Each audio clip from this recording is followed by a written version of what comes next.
Match जारी है पाकिस्तान और श्रीलंका की क्रिकेट टीमों के दरमियान रावलपिंडी क्रिकेट स्टेडियम में, और श्रीलंका के 5 खिलाड़ी आउट हुए थे। लेकिन आज जिस तरीके से इब्तिदा में इतनी अच्छी बैटिंग का मुजाहरा किया पथुन निशानका और उनके साथ मिशारा ने, लेकिन फिर उसके बाद जब निशानका रन आउट हुए और फिर मिशारा जिस तरीके से स्टंप आउट हुए, उसके बाद से श्रीलंका की टीम की जो बैटिंग थी वो थोड़ी सी जरा उसको झटका सा लगा। हारून भाई कैसे देखते हैं इस पिच को? ये जो रावलपिंडी की बड़ी फ्लैट विकेट है as compared to the first ODI, आप इसको कैसे देखते हैं? फ्लैट भी है और थोड़ी सी रफ भी है। एक्सपेक्ट ये कर रहे थे कि स्पिनर्स को हेल्प मिलेगी, जो कि हमें नजर भी आई, क्योंकि ग्रिप कर रहा था बॉल और स्ट्रोक मेकिंग मुश्किल थी। यही वजह थी कि आप देखें कि जब पहली पार्टनरशिप अच्छी हुई, एक ब्रेक थ्रू मिला पाकिस्तान को अच्छी फील्डिंग की वजह से, मिस फील्ड के ऊपर उन्होंने रन लिया, रन आउट हो गया।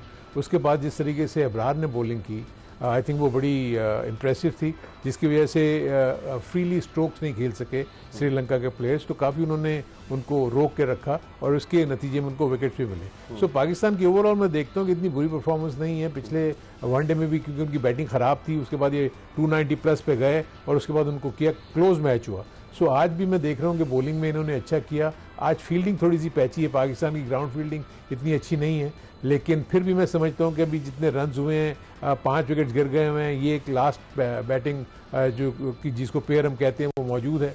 पीछे हसरंगा है जिन्होंने पिछले मैच में बड़ी अच्छी बैटिंग की थी। सो और दूसरा मैं एक और चीज़ जो मैं फील कर रहा हूँ कि इन्होंने स्पिनर्स को जो है ना पहले ही 33 ओवर से पहले काफ़ी हद तक उनको बॉलिंग करा ली और अपने फास्ट बॉलर्स को रोक के रखा। उसमें सिर्फ यही था कि रिवर्स स्विंग में, क्योंकि 33 ओवर के बाद आपको पता है कि एक ही बॉल यूज होती है और जिसमें रिवर्स स्विंग का चांस होता है, तो उस चक्कर में इन्होंने ये फास्ट बॉलर्स को रखा हुआ है। लेकिन अबरार के ओवर्स इन्होंने रोके हुए थे 2। अब देखें कि उसको किस वक्त तो इस्तेमाल करते हैं। यहाँ विकेट लेने की जरूरत है पाकिस्तान को। एनीथिंग अबव 260 प्लस पाकिस्तान के लिए बैटिंग में इतना आसान तो नहीं होगा ना। ठीक है, मैं मानता हूँ कि आगे ड्यू फैक्टर होगा, उसमें बैटिंग थोड़ी सी आसान हो जाएगी। और आज श्रीलंका ने स्पिनर को हटा के फास्ट बॉलर को खिला दिया, मधुशंका जो उनका। पाकिस्तान ने फास्ट बॉलर को हटा के एक स्पिनर डाला है, तो पाकिस्तान को शायद इस पिच के बारे में ज्यादा आगाही थी। ठीक है ना, उनके बड़े मिस्ट्री स्पिनर है, लेकिन पिछले मैच में वो इतने इंप्रेसिव नहीं रहे। हसरंगा उन्होंने अगरचे बैक टू बैक 3 विकेटें ली, लेकिन फिर उसके बाद आखिरी ओवर में उनकी पिटाई हुई। कैसे ये मैं समझता हूँ कि जो सलमान अली आगा ने जिस अंदाज में बैटिंग की, ऐसा लग रहा था कि ये शायद 240-250 के करीब ही करेंगे, लेकिन उन्होंने अपने आप को आखिर वक्त तक रोके रखा। और उसके बाद जब उनको मौका मिला स्लॉग ओवर्स में, तो बड़ी अच्छी बैटिंग करते हुए, क्योंकि 290 प्लस अगर ये ना करते तो वो फाइटिंग स्कोर होता नहीं। क्योंकि जिस तरह श्रीलंका ने बैटिंग की, हालांकि श्रीलंका के टॉप ऑर्डर बैटर्स आउट हो गए थे, उसके बावजूद उन्होंने इतना करीब लेके चले गए, जो कि आई थिंक अच्छी टीमों का यही होता है कि वो मुकाबला अच्छा होना चाहिए। लेकिन पाकिस्तान को डेफिनेटली इस चीज़ को सोचना चाहिए कि ठीक है, अपने मुल्क में तो हम बहुत अच्छा कर रहे हैं, क्योंकि हमारे मतलब की पिचेस हैं। बाहर यही चीज हम रेप्लिकेट करेंगे जब हम बाहर जाएंगे, क्योंकि जहां अबरार को अगर इतनी किस्म की स्पिन ना मिली, लो बाउंस ना हुआ, तो रन्स तो उसमें भी हो सकते हैं। आप अभी उसको भी यूज कर ले तो अपने ओपनर को वो भी आके साय मयूब को, सो वो भी आपको यहाँ तो काम दे देगा। क्या बाहर जाके जो एक अच्छी चीज मुझे जो नजर आई हुई है कि पाकिस्तान ने कम बैक किया। ये अच्छी चीज होती है कि आप टाइट सिचुएशन में अगर अपने नर्व्स को कंट्रोल कर लें, और उसके बाद बैटिंग में भी उन्होंने ये किया और बॉलिंग में भी। बॉलिंग में तो ये था कि निकल जाता मैच आपके हाथ से अगर हसरंगा आउट नहीं होता, नहीं होता, लेकिन कम बैक किया ना इन्होंने। आखिरी के ओवर्स में आगे विकेट्स भी लिए और प्रेशर जो है वो श्रीलंका पर डालते चले गए। सो आज भी मैं फील करता हूँ कि इनको यही करना चाहिए। 250 प्लस के करीब मैं समझता हूं कि इनको रिस्ट्रिक्ट कर लेना चाहिए। अगर इससे ज़्यादा ये रन्स कर गए तो फिर पाकिस्तानी बैटिंग भी आप देखें कि इस वक्त देखा जाए तो सलमान अली आगा के अलावा तो और कोई रन नहीं कर रहा, फॉर्म में वही नज़र आ रहा है।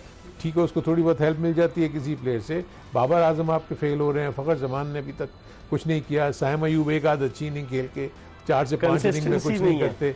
सो इसलिए पाकिस्तान की बैटिंग को तो चैलेंज तो करेगी। 206 रन हो चुके हैं भाई, तो और अगर 250-60 इस पिच पर अभी भी 10 ओवर बाकी हैं, तो 250-60 आई थिंक फाइटिंग स्कोर तो डेफिनेटली हो जाएगा ना, क्योंकि आपको पता है कि जो श्रीलंकन्स हैं दे आर गुड फील्डर्स, और उनकी बॉलिंग जो है एक ही जगह पे बॉलिंग करते रहते हैं। आज उन्होंने फास्ट बॉलर को ऐड किया है। लेट्स सी कि अगर बॉल बहुत ज्यादा वेट हो जाती है, then it becomes a problem for the bowlers, क्योंकि वो ग्रिप नहीं कर सकते, स्पिन नहीं कर सकते, क्योंकि गेंद हाथ से आपके निकल जाता है। लेकिन फिर अंडर लाइट्स बैटिंग करना थोड़ा सा डिफिकल्ट तो होगा भाई। जब तक नया बॉल जब तक 2 नए बॉल 10-10 ओवर में अगर ये लोग सरवाइव कर जाते हैं और विकेट्स इतनी ज्यादा नहीं गिरती, और ये अगर 260 270 के राउंड अगर रन्स हम देखते हैं कि अगर ये हो जाते हैं तो एक बड़ा फाइटिंग टोटल हो जाएगा, मैच बहुत अच्छा होगा अगर ये। अच्छा, पाकिस्तान ने जो स्ट्रेटेजी बनाई है कि रोटेशन, उसको कहते हैं रोटेशन पॉलिसी, कि अबरार को जो मैन ऑफ द मैच हुए साउथ अफ्रीका के खिलाफ आखिरी मैच में जहां उन्होंने 4 विकेटें ली, उसके बाद उनको पहले मैच में बिठा दिया, आज अबरार को खिला दिया।